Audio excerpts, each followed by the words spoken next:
Savannah Hart, welcome to the Red and Black podcast. Thank you for having me. I am your host, Red Young. So, Savannah, tell us about yourself. Red and Black is a platform for Black leaders, creatives, entrepreneurs, community leaders. And, well, I invited you, so I feel you fit into one of these categories. Thank you. I appreciate that. How do you feel you fit into that? I would say in terms of being a community leader, especially with my podcast that I also just launched this year, I'm really trying to bring spirituality to the forefront of entrepreneurialism, or should I say entrepreneurship. And I feel like that is a niche audience and community that I am intentional on building. I'm sure you can attest to when you're building something from the ground up, a vision that not anyone else has. It really takes a lot of faith, especially when people don't necessarily see your vision. You may get a lot of no's, you may get a lot of doubts, and it really is just you and God in that particular process. So I'm really trying to familiarize a community with that and being a lot more confident in having those conversations and being real about what that process looks like. Beyond that, I do work in advertising. I've worked in sports. I have honestly touched like a majority of the industries. So you can say from a creative standpoint, I also lend into that category a bit. Why podcasting? It was actually something that I was definitely called to do. For the first year, I did not want to do it because it's not something that you necessarily make money from in the beginning. It didn't make sense to me when I just looked at the numbers. But as I'm sure you know, with purpose, it goes way beyond numbers. So it was an idea that I had probably like over 2 years ago at this point. And again, just looking at it from a business perspective, it didn't make sense. But there's this famous Oprah quote that I always love to remind myself of, that the universe will whisper. If you don't listen, it'll smack you in the face. If you don't listen, it'll knock you down. And a year later, I really just got knocked down because I wasn't feeling that fulfillment. I wasn't feeling that fire. And when I looked back and I was just going through my Word docs and I came across this document of when I just basically did a brain dump of what a podcast would be, where it was centralizing spirituality in business, I felt that fire again. So that's when I knew, like, okay, this is something that I just have to put my head down and execute on. And I did, and I haven't looked back. I launched it earlier this year, and I can safely say that I have found that fire and that purpose again.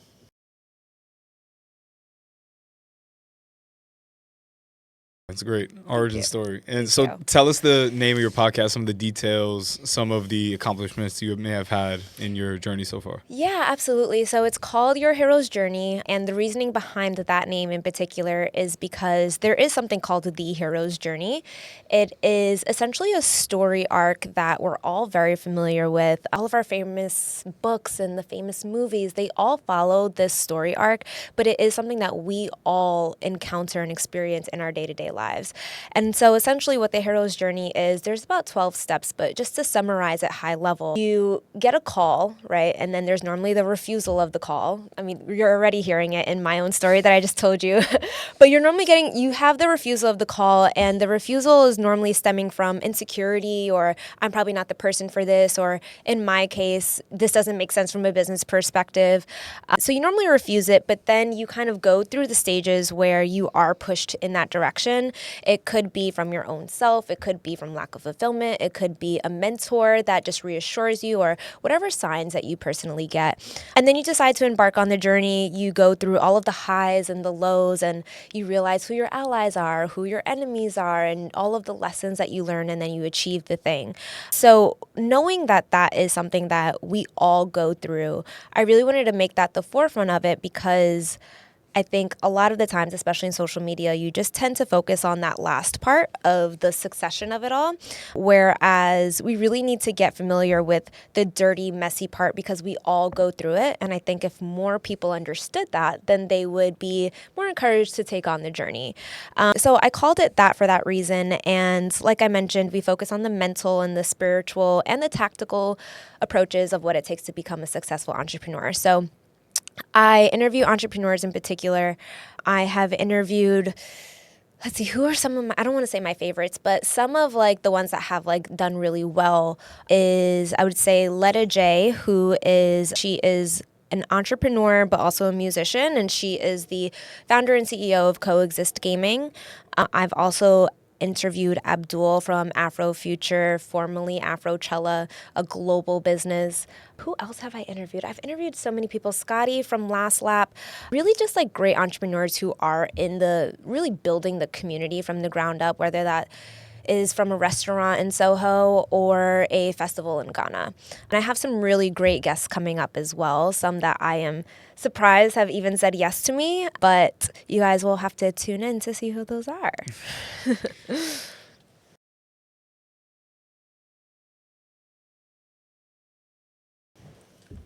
So there's a lot there.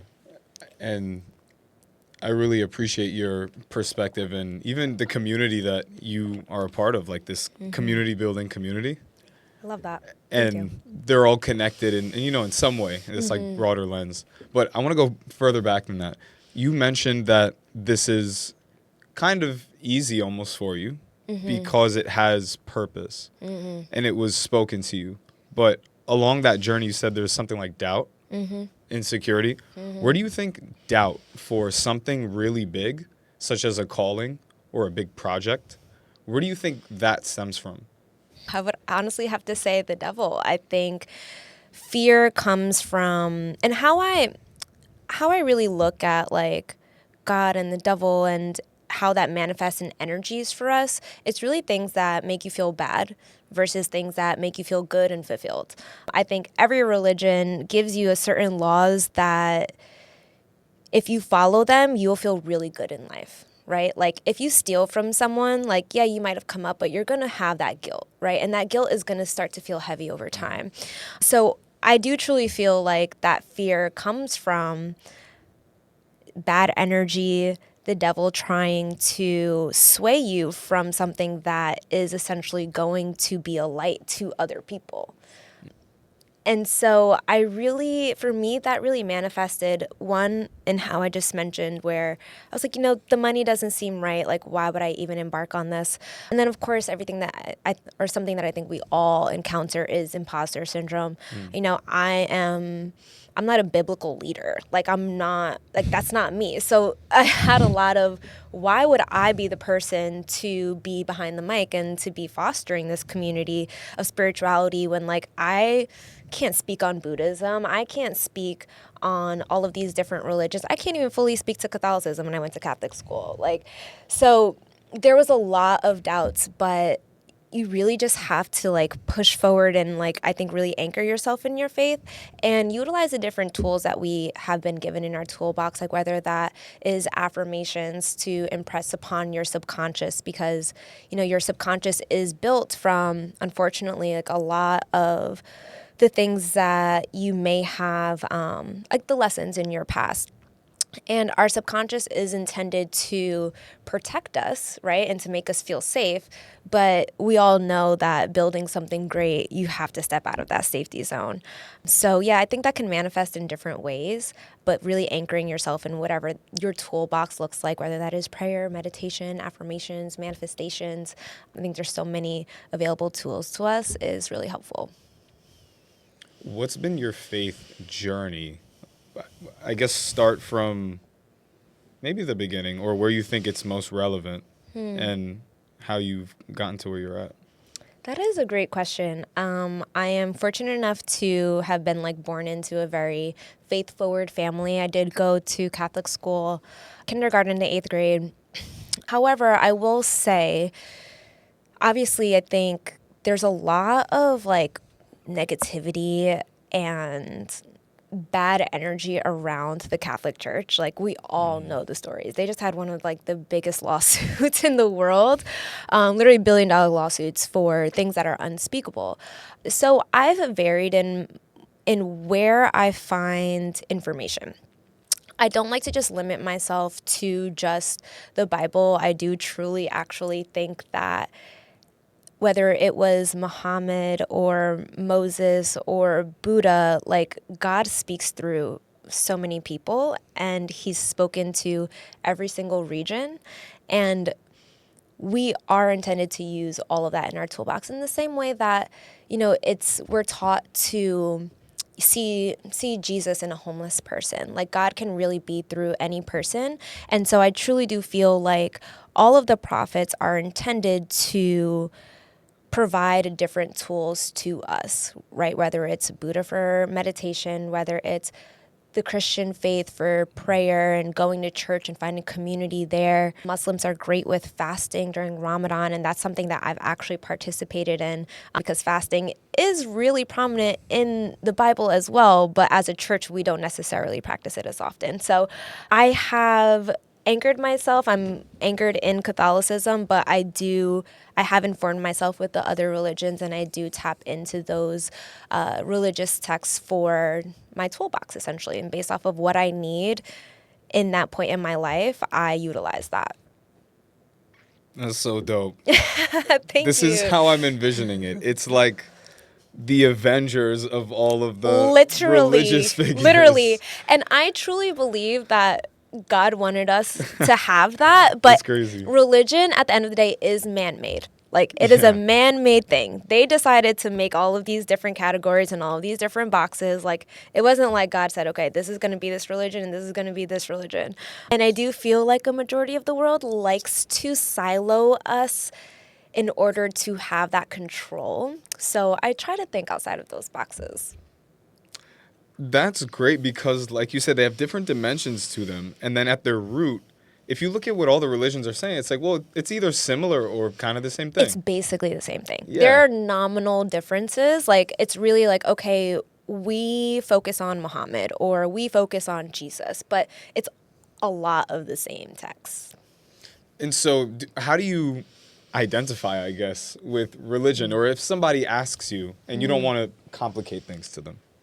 I'll normally just say I'm a Christian, but I do, like I said, like I practiced Ramadan this year. Right. So if you do know me, you know that I am open. There is an actual word because like there is a religion that believes in all of the religions. I just forgot about it. But if you look it up, there is a technical term for that. And I don't know if I would necessarily describe myself as being a part of that because like at the end of the day, I do go to a Christian church and, you know, I believe in Jesus and a lot of my practices are that. But again, although that is my foundation, I don't limit myself to the other tools that we've been provided.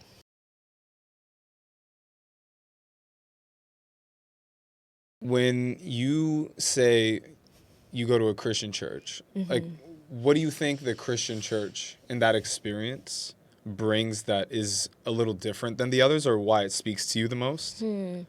That's great. I think it's the community. Yeah, I really do think it's the community. And I'm also just more so familiar with the Bible. However, again, when I have read other religious texts, whether it be the Torah, the Quran, they are all of the same teachings. But I wouldn't go to temple. I just don't know if I would feel like welcome to there, and I don't know the customs. And then in terms of the Muslim community, that is actually like a very individualistic religion in the way that they practice. So, you'll see, even in the way that they pray, it's very individualistic. And I find a lot of strength in community. And I'm also I'm very empathetic. So even when we're all singing the songs together, I just start tearing up because I just feel so much energy. So I think that's just really what speaks to me the most. Yeah, it's like a current of energy. Like you can feel it transferring. And absolutely. Absolutely. Especially during music. Music is like a different. Music is praise. It is. So it's a different feeling. Yes, it gets me every time. I was just crying in church on Sunday, literally. What's your church like? It's a great church. I go to Epiphany Brooklyn. It's on Atlantic Avenue. It is a very predominantly Black church. It's not necessarily Catholic, you can say, where, you have the Immaculate Church and the priest who's just kind of reading from the Bible. You really get a relatability that is amazing to have. I think especially just being guided as Christians or as anyone of faith in today's day and age, it is very different from what it looked like 20 years ago, 30 years ago, 100 years ago. So it has like a bit of a modern twist, but also like the music is, I think it's just something where it does feel a little bit more relatable than like if anyone's familiar with the Catholic Church and the hymns there, they're a bit slower. Whereas like this one, like you feel it in your body. And I think that's what also helps to move me in particular. So I really resonate with that. You made a lot of friends at church? I actually haven't made too many friends at church, but it was my friend group who encouraged me to go to this church. So my friend group did lead me there, although I can't say I've made additional friends, but there's people that I see often and they'll see me and they'll say hi. They probably won't remember my name, but it is a community. And I think if you do tap into it and like all of the additional groups that they have available, there is definitely community to be had. Yeah, community, I think, is just the way to do it. You can see God in so many different ways. I agree. You can feel that transfer of energy. Absolutely. Where are you from? Brooklyn. You're from Brooklyn? Yes. Okay, cool. I'm from Canarsie, Brooklyn, Where? a very Caribbean place. So my dad is Trini, my mom is Jamaican. They met there. I moved upstate New York when I was around like 7, 8 years old. And I came back to Brooklyn halfway through college. And I've been there ever since. Yeah. The first thing people ask me when I tell them I'm from New York, for some reason now, is, are you ever going to leave? Are you? I mean, I would like to think so. I have a long life ahead of me, but it's just like, damn, is there pressure to get out of here or something? Also, like, the more I travel, the more I'm like, dang, I love New York. Oh, yeah, for sure. Like, don't get me wrong, like, and I've traveled to many, like, beautiful places. Like, I've been to Ibiza, Barcelona. Ibiza is, like, one of my favorite places. But I just think the energy and the accessibility and the diversity of New York is just so unmatched. There's so much to do. And in other places, you really can't say that. I agree. I agree. And I think it's declined a little bit in terms of the quality of the people, but I think the fact that there is people power here is really great. I agree. And in other places, I don't know if you can access that. I've traveled solo to places for, a conference or something like that where it's not really for fun. Tried to go around and like see the city, meet people. It's like, oh, you can't really do it as much. It's not as accessible, for sure. I mean, like, you can definitely, like, I did solo travel to the Amalfi Coast, and I mean, I had a blast, but it's like, it's not where you can just go out and walk around. Like, I had to find places, source them, take a taxi to that. Whereas, like, you can go out in Soho and walk around and find the best restaurants, the best shopping, run into people, like, run into celebrities, like, filming on the side of the streets. Like, there's just so much entertainment and engagement to be had. Yeah. Okay, so I'm thinking about, like, your whole life story now, what you do currently. With podcasting, how do you approach this? Like, do you try to approach it as, like, just like a spiritual mission, or do you kind of, like, see it also as an opportunity to develop, like, your peers and whatnot? And that's the first part. But then also, with doing an episode, do you, like, prepare questions and do it, like, journalistic style? I am very journalistic in my approach. I've always been really type A with anything that I do. And it's funny, my last interview, I interviewed Wheezy from Horrible Decisions. And she's been doing this for, like, I think a decade at this point. And she also has, like, her own podcast studio and the whole nine. And she told me, she was like, the way you are doing this is so hard. Like, you are taking the hard way. Because, like, I do the whole, like, I come up with every single question. I send them to my guests. I get them approved. I also take them out to dinner beforehand just so that we can get comfortable. Or if there's anything that they want to touch on or they don't want to touch on, like, we can kind of, like, figure that out not on camera. But it's a lot. And that's also, like, a dinner that I'm paying for, like, for both of us. So I definitely take the journalistic approach to it. And in terms of your first question, I would definitely say it is a spiritual journey first and a business second. And I really had to ground myself in that because for a second, it was kind of on the same level.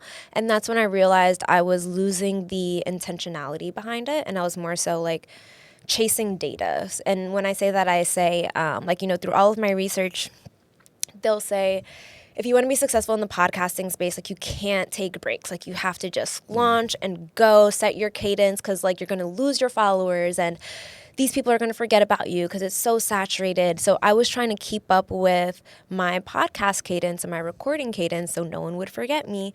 And realized that my content started to just feel like everyone else.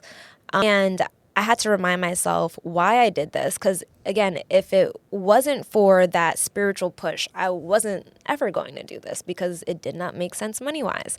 And also through a lot of my interviews and people who have community at the center of their purpose and their mission, they have always said it is a very selfless task. It's a thankless task. You're not always going to make money in the first 1 to 5 years. So I think that also really helped me to put everything into perspective and just ground myself in what I'm actually trying to build.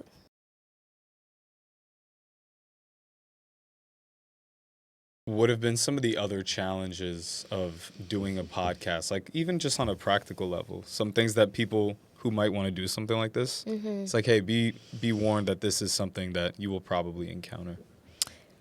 Yeah, I would definitely say, at least for me, what I'm really trying to balance right now is the intentionality versus the cadence. The first season was really easy because I was building behind closed doors, so I was able to record the entire season and then release it like when I felt comfortable. And I had that cadence because it was all pre-batched. Whereas once you start, it is a lot to keep up with. This is a full-time job, and I'm sure you can speak to it. Like, this is truly a full-time job. It's not just showing up on a microphone. It is sourcing your guests. It's reaching out to your guests. It is handling your guest schedule also with yours. It is editing after. It's social media rollouts. And normally this is like... I almost don't want to do it, and I like, do it. seriously, like, you know what I mean? And normally that's that's easily a 10-person team. Easily a 10-person team. And 9 times out of 10, you're doing it by yourself because, you know, we're paying our bills. We live in New York City, the most expensive city in America, let alone the world. So it really takes a lot of love and a lot of labor in order to do that. And I think you have to have your heart in it. There's a statistic that I think most podcasts don't make it past 7 episodes. And it's because you don't realize how hard it is. Like it seems all fun and games. Like you see all these podcasts all over social media and on the internet, but it really is a lot of work. But I think as long as you're prepared to do the work and you're also doing something that you truly believe in, you can be successful in it. But that second part is really important, because you're not going to want to do the work if you don't truly believe in what you're doing. Yeah, I think it's like 6 that I hear about a lot, because sponsors sometimes won't even talk to you, or even people who are just trying to like put you on a newsletter or, you know, a chart with new podcasts. They're like, talk to us after you have 6 episodes. We're not going to give you something with 2 episodes. Yeah, absolutely. You know? So with that being said, it is a lot. Do you see this as something that's kind of just, you know, temporary or something near term, or do you always want to keep doing something like this? Oh, absolutely. This is, like I said, I truly feel like this is something part of my purpose. So this is something that I see long term. This is something that ideally will be my full-time job. Wow. Okay, Yes. cool. That's that is the goal. I don't know how much you hear that, because I think a lot of people just kind of passively do podcasting and content, and they don't realize that not only so much goes into it, but it's like, well, this is going to go through fluctuations of even how popular it is. Oh, absolutely, 100%. And how effective it is. Like, right now, do people listen to podcasts? They influence elections, but sometimes people just don't watch them at all. So are you going to ride through that? Absolutely. And I think although it's very saturated, the world of podcasting is only just beginning. We just saw the deal happen with Spotify and Netflix, where they're going to be streaming podcasts on their platforms. It's only the beginning. And I think also, as we continue to see content just take over, like the content platforms and space has just evolved so much. Like, it's become so democratized that there's only going to be more and more opportunities for it. And there's going to be, therefore, more money put into it. Because, again, like, I don't think we would have ever thought that Netflix would make a deal with Spotify to host podcasts. It is a $1 billion industry, and it's only growing. Yeah, and I think with all the new technology, it's going to become easier for people like us who have the experience of doing the work, and it'll take the heavy lifting out, which is Hopefully. that's Fingers it. crossed. That's Fingers crossed. that's the thing that holds us back. And then yeah, we'll be able to do it more freely. I've told people I'm like I could probably podcast every day. If I just showed up and just Yes. like, hey, guest, random person, hey, person right there, like, do you want to talk really quick and like let's have a good conversation? I couldn't. I would do that. I 100% agree. That's the goal. So we're working towards it.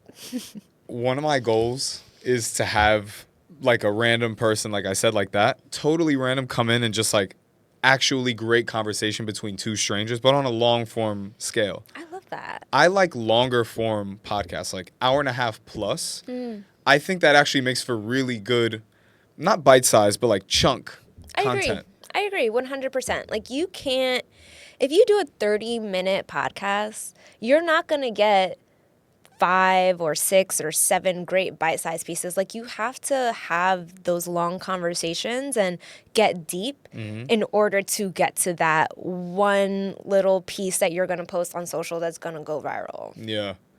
Have you ever seen Duncan Trussell's show on Netflix? I have not. It's called a midnight something. But basically it's his podcast and they give a cartoon visual aid to it. And then it kind of tells a story through the conversation that you're seeing play out Oh, I love that. as a cartoon. And Duncan Trussell's podcasts are super deep. Like the deepest conversation can probably go in terms of stretching the imagination and Oh, wow. I have to watch this. yeah, you got to watch it. And it's if you're into like visuals and anime and that sort of thing, it's crazy. It's really deep. But then it shows you that it's like, well, these long 2 to 3 hour podcasts are so telling. Like they tell a story that you can make it into a 30-minute TV show, which goes to show with like the clip. I might sort steal of thing. that idea. I'm not even going to lie. Oh, yeah. I might steal that idea. That's a great one. Yeah. That's a great one. I think especially for my, like the premise of my podcast as well, like that could work so well in terms of like showing the hero's journey and all Absolutely. of that. Yeah. I might steal that. Sorry. Yeah. Yeah, they go really off the rails with religious stuff and like Eastern tradition and Eastern religions and stuff like that. And it's crazy. But with yours, it would be like somebody really just telling their own story. And then you could piece it in with other parts that they may mention later on. Yeah. Yeah, I'm just like visualizing this now. This is like I the love creatives it. in action. I love it. No, for real. I mean, illustrations are so strong, and I think especially with like in today's day and age, how short the attention span is, like that could really go so far versus just watching two people sit down, talking back and forth. Like if you have that visual aid, I can really see that attracting more of an audience. So that's really cool. Yeah, I think that's more my type of content rather than sort of like live streaming. Like just, oh, I want to feel like I'm there with them. Or like the TikToks that are just kind of like you're passively there. I don't like that so much. It doesn't feel real. I had to tap into a stream for work with Kai Sana, and it was like my first time like watching like a Twitch stream. I got anxiety. The way the chat is, like, you can't even read anything that is being said in the chat because it's like just like like it's just like going and going, and then you have like the things popping up on the screen, and then you're trying to watch them and like understand what's happening. It was a lot. It's like a boatload of stimuli, like the chat, the colors. It's too much. But I mean, that's like the younger generation. And again, like, because they're being born into such a overstimulus environment between social media and all of like the AR and the VR, and you know, they don't touch grass the way we did. So. No, they're in the other side of the portal. Like I know. they're fully. I know.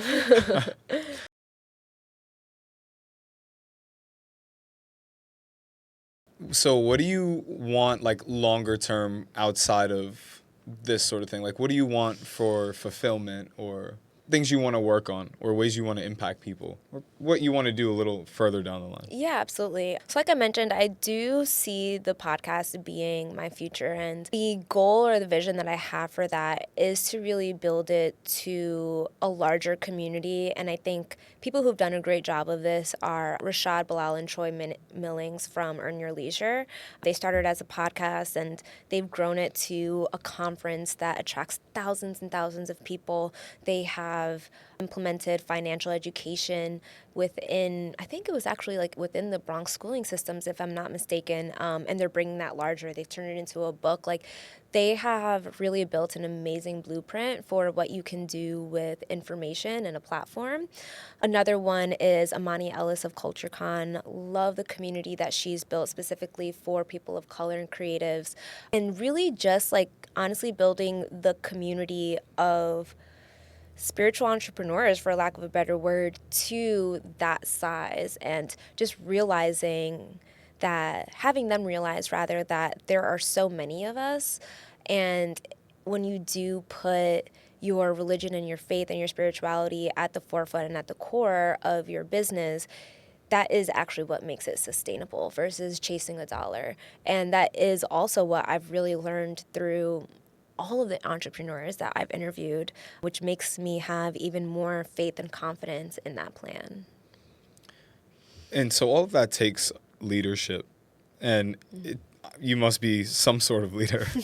How would you describe your leadership style and kind of your approach to it from your personal personality outside of being a leader? I love that. I would definitely say I'm a democratic leader. I like to lead from behind. I ask my team a lot of questions. I do lead in my 9 to 5, where I have a team of creatives, of producers, of strategists, and I have to ensure that all of their skill sets really align and mesh into this one cohesive vision. But within all of those different departments, there's some really talented people, and there could be some egos that can come with that. So I like to understand my team.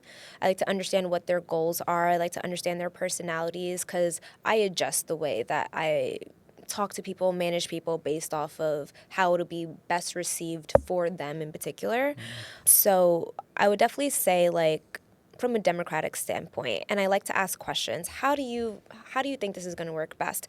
What do you think the best process is? And then I gather all of that information and that data, and essentially make one cohesive plan that it may not be everything that you've given me or everything that you want to do, but you will have a little bit of you in it. And I think that also provides for buy-in from your team, because they feel like they have helped build this thing, so they're more willing to be invested in it. So you're pretty adaptable. Absolutely. With people that you collaborate and work with. But what about your friends? What kind of people do you surround yourself with? It's funny you say that. I just posted something yesterday, because I have actually taken a step back from like just socializing with anyone that I feel like is cool or like that has been in my life for like years, just because. And I really just wanted to be in like a little bit more of like what's the word I'm looking for? I'm not sure. Maybe collaborative? Not collaborative, but I think intentional. And when I've taken that step back and just like mini isolation, what I found is the friends who I stay in constant communications with and who have remained in my inner circle, they all have God at the forefront of whatever they're doing. And the post that I posted, it was on my close friends, but the post that I posted was a screenshot from one of my friends who actually lives in Dubai. And she said, because like we have like these little like check-ins, because, you know, the time difference is so crazy. So we have to schedule like our FaceTimes. And so one of the things that she texted me after was, because she mentioned that she had just gotten baptized, and she said, like, one of my major updates is that, you know, I've just been putting God at the forefront of everything. He comes first and everything else after. And if you see her Instagram and everything that she's doing, you wouldn't think that, because she's so busy. She has launched a podcast in the past 4 months. She has launched a business, a successful business that's taking over just in the past 5 months. And that's all on top of her 9 to 5.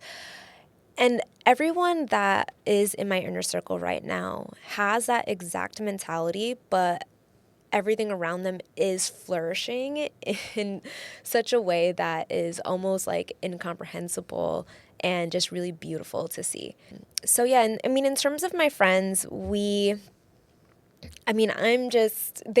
my happy place. So like I rarely get into fights with any of my friends. Like even my best friend of 14 years, like we have never gotten into like a quarrel or an argument. Like we're just very much so, okay, how do you feel about this? How do you feel about that? Okay, let's talk about that. Like it's just very emotionally intelligent women and men who are very ambitious as well.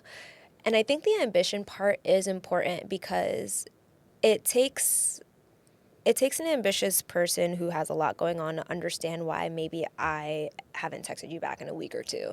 Whereas, some people may take that personally, but I show up to like 110% of what I can in every moment. But there are going to be moments where like, I'm just getting to the bag, or I need isolation because I am working 9 to 5 and a podcast and all of these other things. So yeah, I would say really like God-fearing, ambitious people. Yeah. Yeah.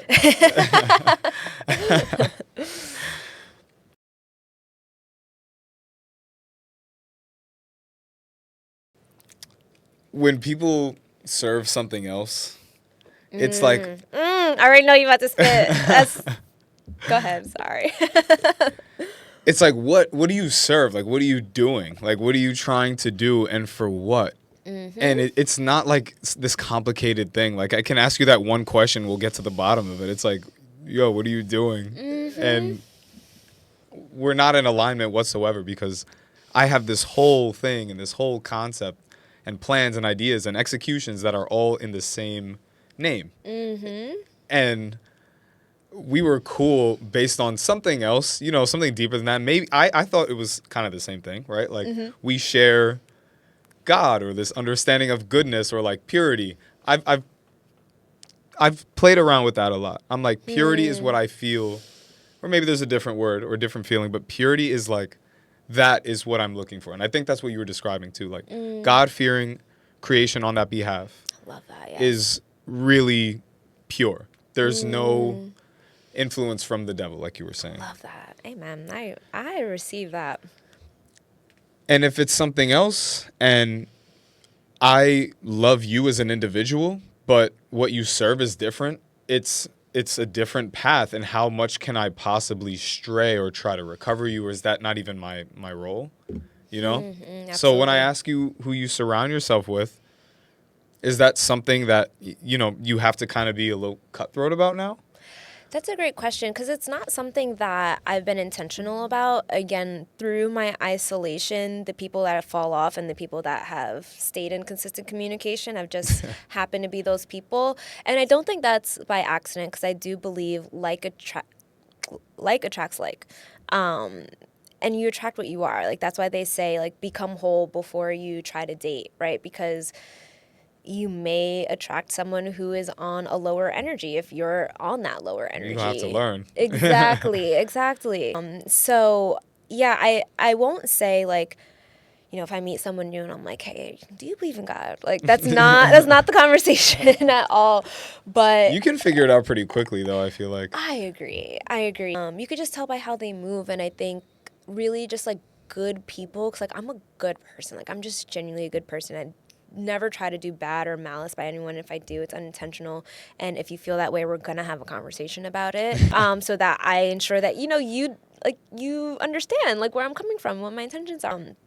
So yeah, I think that people like that, we just tend to attract to each other and naturally kind of repel or move away from people whose energy is bad, and you can feel that. Yeah. I love how it can be simplified to their energy is bad. It really is just as simple as that. It's like, really is. I can feel it. I know it. I can even probably add some logic to it based on stuff you've done. And it's like, well, that's not good. And you're acting like it. But So some people will stay in those situations because they feel like they can benefit from that person in some way, whether they have a lot of status or they had a lot of money, or they can, they have certain connects that you can build off of. or even guilt can tie you to That's somebody. a good one. Yeah. Yes. Oh, you spitting. That's It's good. like we're all in this together. Come on. Yes. Like, no, we're wow, not. you're brand new. I completely agree. And so in being a good person, how do you stand up for yourself and assert or get what you want or need? Even if you're sort of afraid or you feel like, is this too much force, or that sort of... Oh, I don't have that problem. Yo. I am the cutoff queen. So although like I am like, I'm nice and I'm a good person, but once you start to toe that line of taking advantage or feeling like you can, walk all over me because I am nice and, I have a smile and I always lead with a smile. Like I said, I'm Jamaican in Trinity at the end of the day. I was raised by a Jamaican mother. So if you don't know what that means, like I worked to get to this place of just like peace and happiness on a day-to-day basis. So Because what was it before? It was definitely spicy. Yeah, I mean, I was raised with spice. Like, so I have no problem. It is in a much like eloquent way nowadays where I know how to eloquently put someone in their place. And It's not always polite, though. I mean, I won't use bad words, but like you're going to know. Like I'm just basically going to read you for filth in the most like eloquent way possible. And all of my friends know this about me too. And the people that I work with. So yeah, I don't have that problem. Do you find that a lot of the bad energy challenges you? Do you ever feel that because you have this pure good energy moving at a high frequency? Like, do these people sort of magnetize, and not the good way, but obviously the opposite way? I wouldn't say magnetize, because again, I know that energy is the most expensive thing that we possess. So I am strict with it. A place where I can't always compromise is my family. I love them to death, but you don't get to choose your family, you choose your friends. So my friend group is very specifically curated, whereas my family is where I tend to get tested. And in that, because I do love to show up for my family, and I think family is one of the most important things, but I have found that, I may just need to like interact with them in doses or in batches, and I'll be able to show up and show out like really well, like on the holidays or for birthdays, but I even feel it like when I'm in that space for too long, I start to feel a little heavy and bogged down. Because like, okay, I'll give you an example. Like I think a lot of people of color, and especially Caribbean people, and even like I've seen it in my South Asian friends and my Middle Eastern friends, like we give love through making fun of people. Especially in our family, right? Like, it's like, oh, come here, big head, or like, like you got like, I don't know, when I was younger, I had like these big ears, and like that's just how it's like a term of endearment. But at the end of the day, like you're saying something mean to someone. Yeah. And so like when I again, like I can handle that in doses, but when it's accumulated over a long period of time, like I do feel the difference in that energy being bogged down. And so instead of leaning into it, I more so just have to kind of remove myself from the environment. Yeah, that's a spicy one. Because you can't really change people. You can't. And I won't. Like I think the main person that I'll invest in from like helping them to evolve perspective is probably my mom. That's because she has given so much to make me the person that I am. I wouldn't be who I am without her. And now it's my time to help her lead, right? And I think especially with, if you come from an immigrant family, my mom was the first generation to be born here. Their job has been to give us a better life from a monetary perspective. And if you're familiar with Maslow's hierarchy of needs, you can't focus on you can't focus on manifesting and becoming your best self, and you can't focus on community unless you have shelter, water, and security, like if you feel safe. And our parents didn't have that. So they weren't able to, do the whole therapy and all of those things. So they were just trying to make it. They were trying to put food on the table. And my mom did that for me so that I am able to focus on things like therapy and self-actualization. So she's the only person I will dedicate that time to helping get there. But beyond that, the bandwidth is only so big. So yeah, everyone else gets me in doses. Yeah, mom got that investment in you. Oh so. yeah, and she's getting her return on her investment.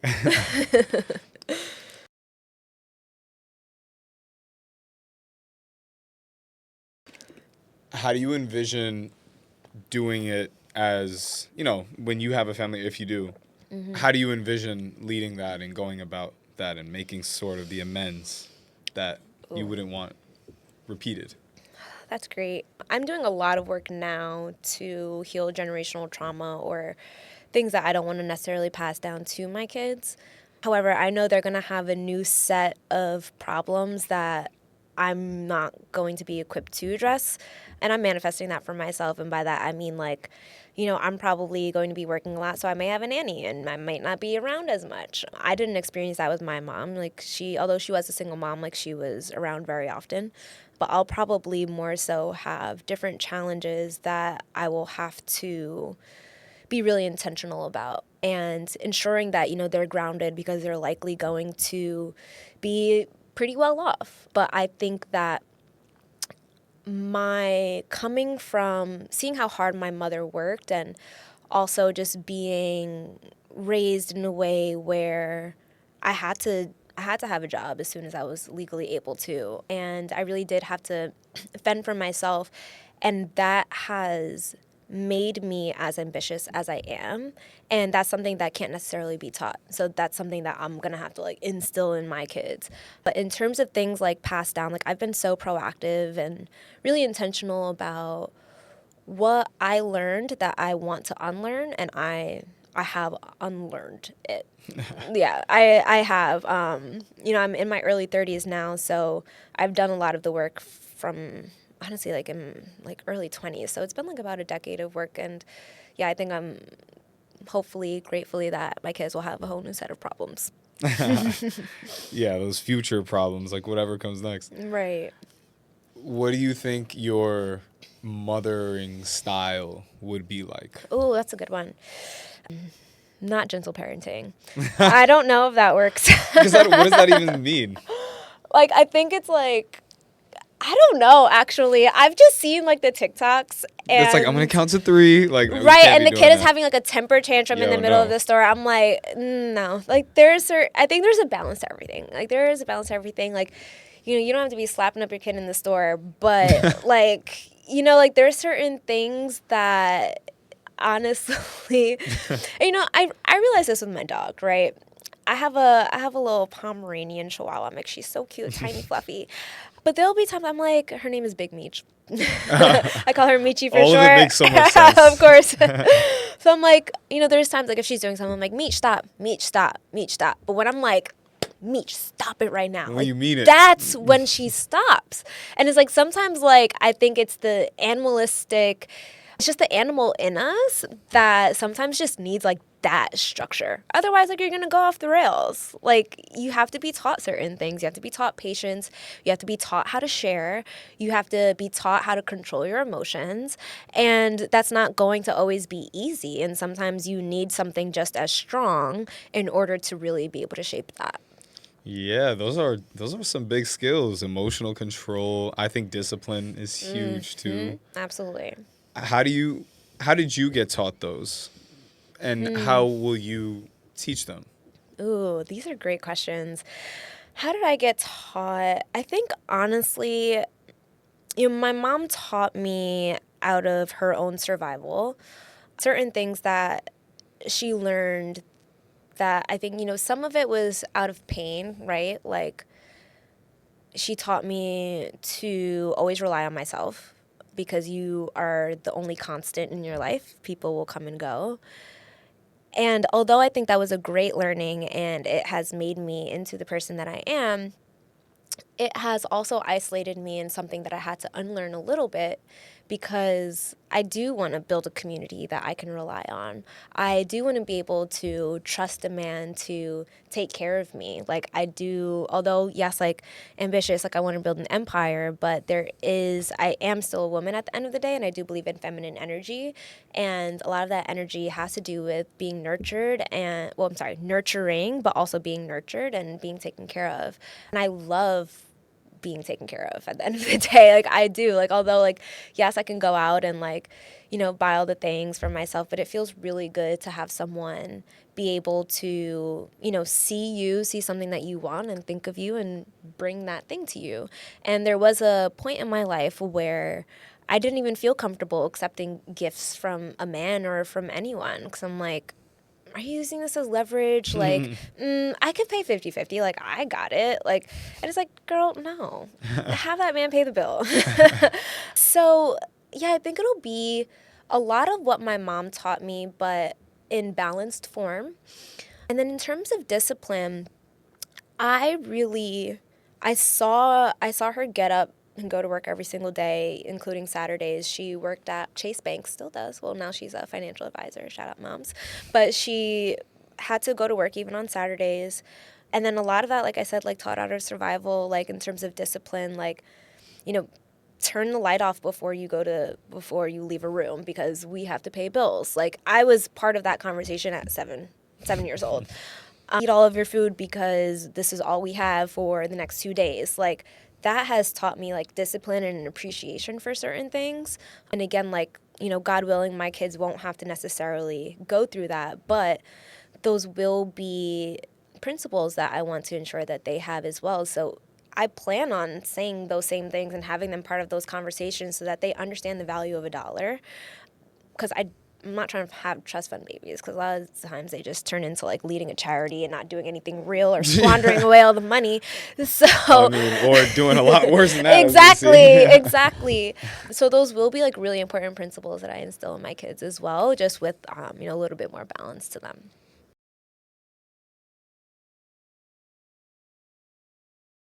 What do you think made you that kind of person that was like, I got the other side of the bill? Like, no, Oh you yeah, can't do that. I call that toxic independence that I learned from.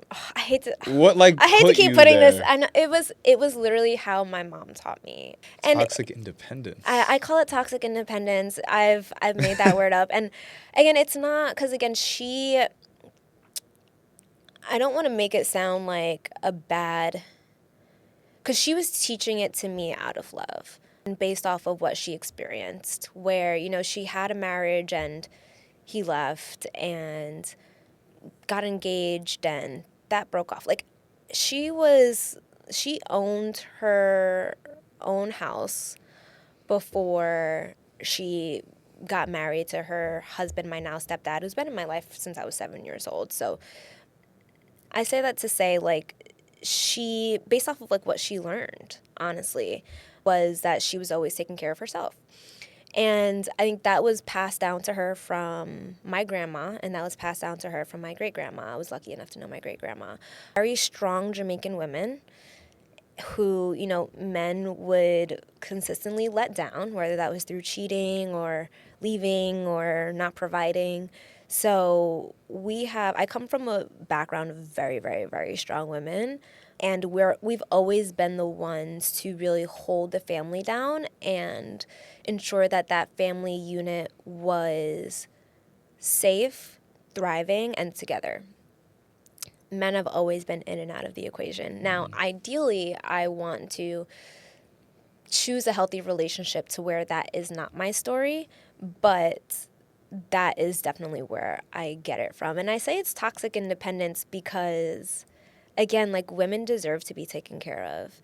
And I think we are like the queens of this world. Like we are the only thing that can connect the other dimension to this earth, right? Like through children. So I really want to flip that narrative and ensure that my life is filled with not those types of men that they've encountered. So that's where I've gotten the toxic independence from. But I have, again, unlearned that, thankfully, through therapy, through practice, and I think becoming whole myself, but then also allowing trust a little bit, which can be scary, but that's where discernment comes in, right? You don't trust everyone, but you discern the right people to allow them into your life. Because some people will kind of like use things as leverage. Like, you know, we see men do it often, women do it as well, but just in terms of like this particular conversation, like you see all the stories of, you know, men getting, you know, having a relationship, not getting married, and then, you know, next thing you know, like they're out, and because like, you know, well, your house is, I mean, your name isn't on the house and you don't have any of these, and so like that's why women are so like, I think, strategic with like trying to get married and trying to have their names on the contracts and stuff. But I don't even want a dynamic like that. Like I just want us to be able to trust each other to where I don't feel like I normal. have to, yeah, like I don't have to think through all of these contracts because, you know, you might run out on me or you might find another woman. Like, and I think that's also where God comes back into the equation because, you know, if you're following a man that's following the dollar, where is that going to lead you to? For real. Versus a man who's following God, like you're always going to be, not always, but for majority of the time, you're going to be led to the right place. You're always led to the right place, though. I do like that. I'll say always. Okay, always. You'll always be led to the right you're place. You're going to be led through the storm, like. Yes, but you'll be there together and following the right thing, so. Yeah, I often think of my relationship with God as like, he's like dragging me by my collar, like, come on, let's go. Like, yeah, you're going to bump your ass while you're being dragged, but like, let's go. Like, get up.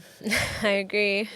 Especially for the things that like feel so difficult and challenging, you know, like that, like relationships and things that feel very close to God, interestingly enough. Like, you know, a serious relationship, I think that's one of the best ways to praise God.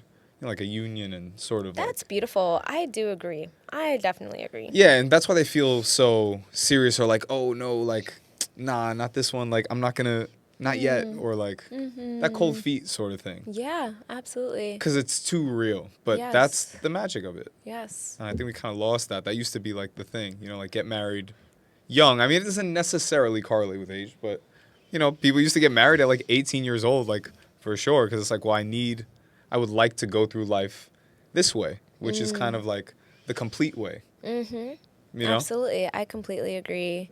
Yeah, and I also don't think that people look at marriage as a union between God anymore. It is more so a contract, which it is, but that should be at the union because, again, like the whole goal is to bring life into this earth. I mean, not for every marriage, but for mine in particular, the goal of my marriage would be to bring life into this earth. And again, that's the most godly thing that anyone can do. So you want to ensure that he is at the center of your relationship.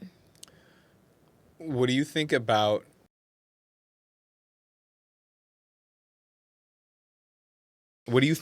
your sort of thing in life will be that you may have to overcome or come to grips with or really face on?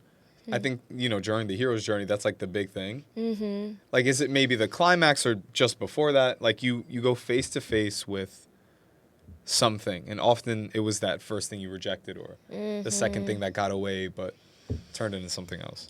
I think there's going to be a bunch of them. I have a long road ahead of me because... Oh, there's like Star Wars with like 10 movies. Oh, yeah, absolutely. Like, because I want to build this thing to as big as it can get. And it's not because of me, but it's because of, you know, the mission that I have been ordained with. And so, yeah, I think, you know, if you read about any of the prophet stories, their whole life is about trials and tribulations. Right. Like, you know, so I've kind of already accepted that. I'm sure, like, in terms of the podcast, it will go from, you know, when I get my first 1,000 listeners and now I have people, you know, in my comments who are probably like, you know, saying not the nicest things. Like right now, like my community is very intimate. Right. So once you get the haters, you get the badge of honor. It's like, okay, bet we're on the map. I know. So I know that's going to be a hurdle. And then once I do build it to, you know, God willing, that stadium-sized community, that's going to come with a whole other set of hurdles because people are so critical of experiential events. Wait, say more about that.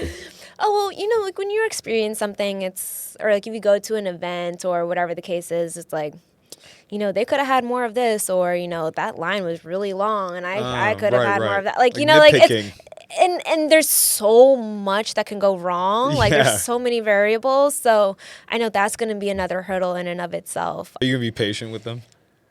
I have to be. It's like, because at the end of the day, it's your community, right? Like, because if they're attending your event, like, they're part of your community. So you have to listen to them. And as I mentioned at the top of this, you know, I look at myself as a democratic leader. I like to lead from behind. So I'm going to have to listen to them. Now, I know they're not always going to be the nicest.